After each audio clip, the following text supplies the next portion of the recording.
Halo anak-anak hebat, selamat datang dalam pembelajaran Bahasa Indonesia kelas 9. Pada video kali ini kita akan mempelajari materi kohesi dan koherensi dalam teks deskripsi. Setelah mengikuti pembelajaran ini, kalian diharapkan mampu memahami pengertian kohesi dan koherensi, membedakan keduanya, serta menerapkannya saat menyusun teks deskripsi yang baik. Yuk, kita mulai pembelajaran hari ini.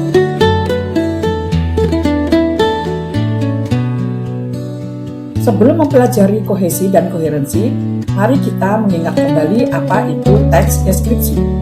Teks deskripsi adalah teks yang bertujuan menggambarkan suatu objek, tempat, orang, atau suasana secara rinci, sehingga pembaca seolah-olah dapat melihat, mendengar, bahkan merasakan apa yang dideskripsikan.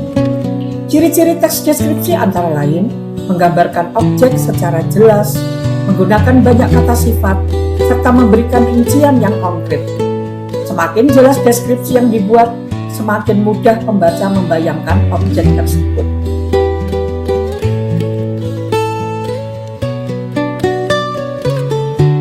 Sekarang kita akan membahas tentang kohesi. Kohesi adalah keterkaitan antar kata, frasa, atau kalimat, sehingga sebuah paragraf menjadi padu. Kohesi berhubungan dengan unsur kebahasaan yang menghubungkan setiap kalimat. Kohesi dapat dibentuk dengan menggunakan kata ganti seperti ia, mereka, atau nya. Selain itu dapat menggunakan kata hubung, misalnya dan, tetapi, atau karena. Pengulangan kata penting juga dapat digunakan agar pembaca tetap memahami objek yang sedang dibahas. Perhatikan contoh pada Salindia. Kata pantai tersebut menunjukkan hubungan dengan kalimat sebelumnya, sehingga paragraf menjadi lebih padu.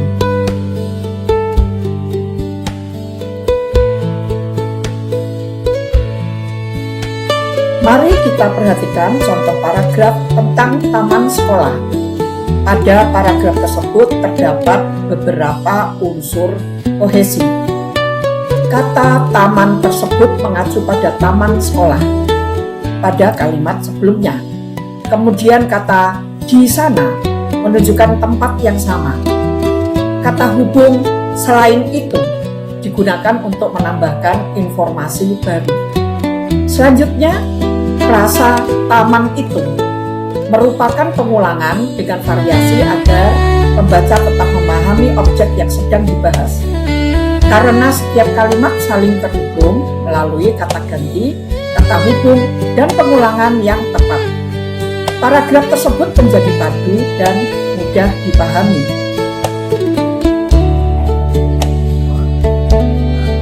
Selain kohesi, ada juga koherensi. Jika kohesi berkaitan dengan hubungan bentuk bahasa, maka koherensi berkaitan dengan hubungan makna atau isi. Koherensi adalah keterkaitan ide yang logis, sehingga gagasan dalam paragraf tersusun secara runtut.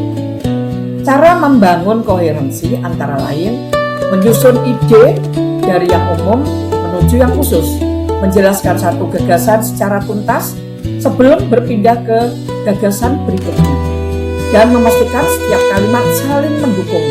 Dengan demikian, pembaca dapat mengikuti alur pikiran penulis tanpa merasa bingung.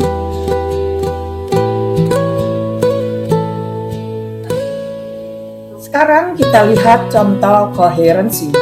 Paragraf ini membahas perpustakaan sekolah.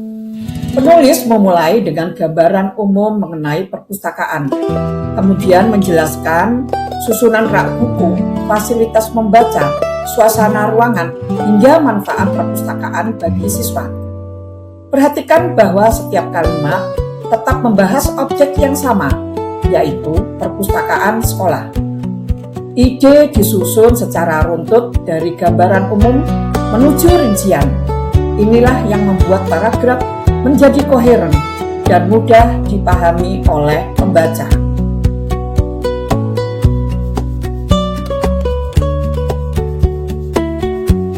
Pada contoh berikut kita dapat melihat bahwa kohesi dan koherensi bekerja secara bersamaan. Kata ganti tersebut, kata hubung dan selain itu dan sehingga merupakan unsur kohesi karena menghubungkan antar kalimat. Sementara itu, urutan isi paragraf dimulai dari gambaran umum tentang perpustakaan, dilanjutkan dengan kondisi ruangan, kemudian manfaatnya bagi siswa. Urutan ide yang logis inilah yang menunjukkan adanya koherensi.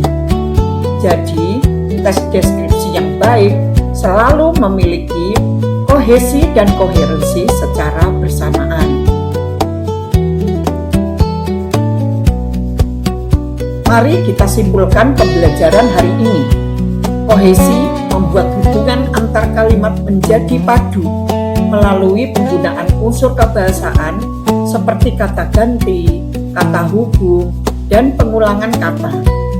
Sementara itu, koherensi membuat isi teks tersusun secara logis sehingga mudah dipahami oleh pembaca.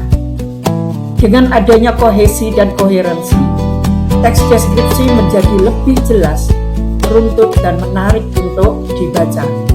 Oleh karena itu, saat kalian menulis teks deskripsi, pastikan kedua unsur tersebut selalu digunakan dengan tepat.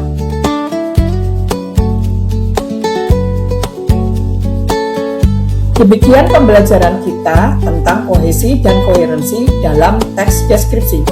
Semoga materi ini membantu kalian memahami cara menyusun paragraf yang padu dan runtut.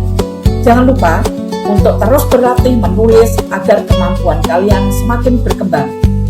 Terima kasih atas perhatian kalian.